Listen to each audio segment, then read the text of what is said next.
Hi welcome to my channel Madhu's education లర్స్. This is your Madhusudan. ఈరోజు ఈ వీడియోలో తెలంగాణ స్టేట్, ఆంధ్ర స్టేట్, రెండు స్టేట్స్లో తెలంగాణ, ఆంధ్ర రెండు రాష్ట్రాల్లో కూడా ఇంటర్మీడియట్ రిజల్ట్స్ వచ్చిన తర్వాత ఎవరైతే రీకౌంటింగ్, రీవెరిఫికేషన్కి అప్లై చేశారో వాళ్ళందరూ కూడా రిజల్ట్స్ ఎప్పుడు వస్తాయని చాలామంది అడుగుతున్నారు. దానికి సంబంధించి ఇప్పుడు ఉన్నటువంటి ఒక అప్డేట్ తీసుకుందాం. రెండు రాష్ట్రాల్లో రీకౌంటింగ్, రీవాల్యుయేషన్కి అప్లై చేయడం జరిగింది. ఎవరైతే మార్క్స్ తక్కువ వచ్చాయో, ఎవరైతే వచ్చిన మార్క్స్ సాటిస్ఫాక్షన్ అవ్వలేదో, అలాగే పాస్ అవుతాం అనుకుని ఎవరైతే ఫెయిల్ అయ్యారో వాళ్ళందరూ కూడా రీకౌంటింగ్ కొంతమంది అప్లై చేశారు, అలాగే రీవెరిఫికేషన్ కూడా కొంతమంది అప్లై చేశారు. అయితే ఈ రిజల్ట్స్ ఎప్పుడు వస్తాయి, దీన్ని బట్టి మేము సప్లైకి అటెండ్ అవ్వాలా లేదా అని కూడా చాలామంది కన్ఫ్యూజ్ అవుతున్నారు.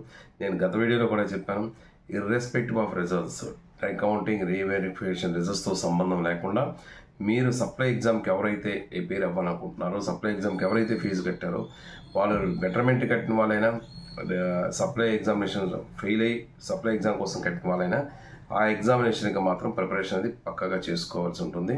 ఎందుకంటే ఈ రిజల్ట్స్తో దానికి సంబంధం లేకుండా ఉండాలి. ఇక రిజల్ట్స్ ఎప్పుడు వస్తాయని మనం ఒకసారి చూద్దాం. రిజల్ట్స్ విషయం తీసుకుంటే తెలంగాణ స్టేట్ తీసుకున్నట్టయితే తెలంగాణలో May 22 నుంచి సప్లై ఎగ్జామినేషన్స్ జరగబోతున్నాయి. సో May 22 నుంచి May 29 వరకు సప్లై ఎగ్జామినేషన్స్ జరుగుతాయి. కాబట్టి అక్కడ రిజల్ట్స్ అనేవి మ్యాక్సిమం May 10వ తారీఖు నుంచి 12, 13 తారీఖుల్లోకి వచ్చే అవకాశం అయితే ఉంటుంది.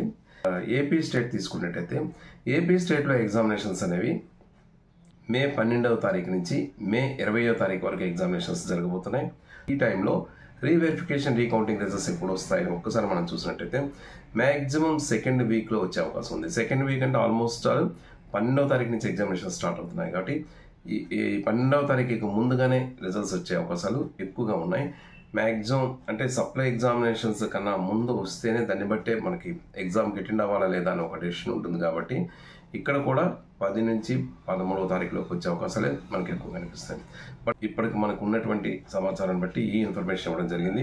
ఏదైనా అప్డేట్ ఉన్నట్టయితే తప్పకుండా మీకు ఇన్ఫర్మేషన్ ఇస్తాను. బట్ ఏమైనా మీరు మాత్రం సప్లై ఎగ్జామ్ ఫీజు కట్టే ప్రతి ఒక్కరు కూడా మీ ప్రిపరేషన్ మాత్రం మీరు చేసుకుంటూ ఉండాలి. Wish you all the best of luck. ఈ వీడియో కానీ మీకు నచ్చినట్లయితే please like, share and comment on this video. Thank you so much for your watching. This is your Madhusudan. Thank you.